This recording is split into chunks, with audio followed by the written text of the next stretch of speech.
Hi అండి.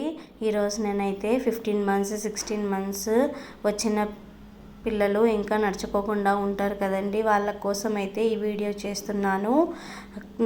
15 months 16 months వచ్చినా ఇంకా పిల్లలు నడచకపోతే మదర్స్ చాలా టెన్షన్ పడుతూ ఉంటారండి. అయ్యో వాళ్ళ పిల్లలు నడుస్తున్నారు, మా పిల్లలు ఎందుకు నడచట్లేదు, ఎందుకు నడచట్లేదు అనేసి చాలా టెన్షన్ పడుతూ ఉంటారు.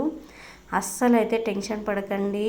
పక్కన వాళ్ళు వచ్చేసి ఇంకా మీ పిల్లోడు నచ్చట్లేదా, ఇంకా మీ పాప నడచట్లేదా అని అయితే చెప్తూ ఉంటారు.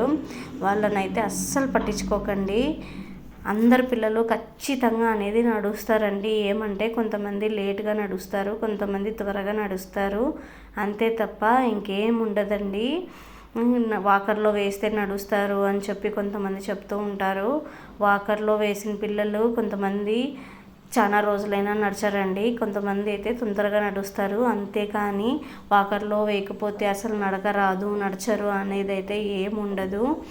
ఇంకా నడచట్లేదు అని ఎక్కువగా ఫీల్ అయ్యే మదర్స్కి అయితే నేను చెప్తానండి, వాళ్ళ చెయ్యి పట్టుకొనేసి నిదానంగా నడిపించుకుంటూ పోండి. డైలీ ఒక 10-20 మినిట్స్ అయితే నడిపించండి. అలా చేస్తే వాళ్ళకి తొందరగా అనేది నడక వస్తుంది. మనము నడిపించే దాంట్లో ఉంటుందండి. డైలీ ఒక 10 మినిట్స్ అయితే వాళ్ళ చేయి పట్టుకొని నడిపించండి, అంతేనండి చాలు. ఇంకేం అవసరం లేదు. వాళ్ళే నడచగా అనేది వాళ్ళకి నడక అనేది వచ్చేస్తుంది, అంతే తప్ప ఎందుకో ఏమైందో ఏంటో మా పిల్లోడికి ఏమైందో అనేసి మాత్రం బాధపడకండి. ఖచ్చితంగా అనేది నడుస్తారు, ప్రతి ఒక్కరూ నడుస్తారు.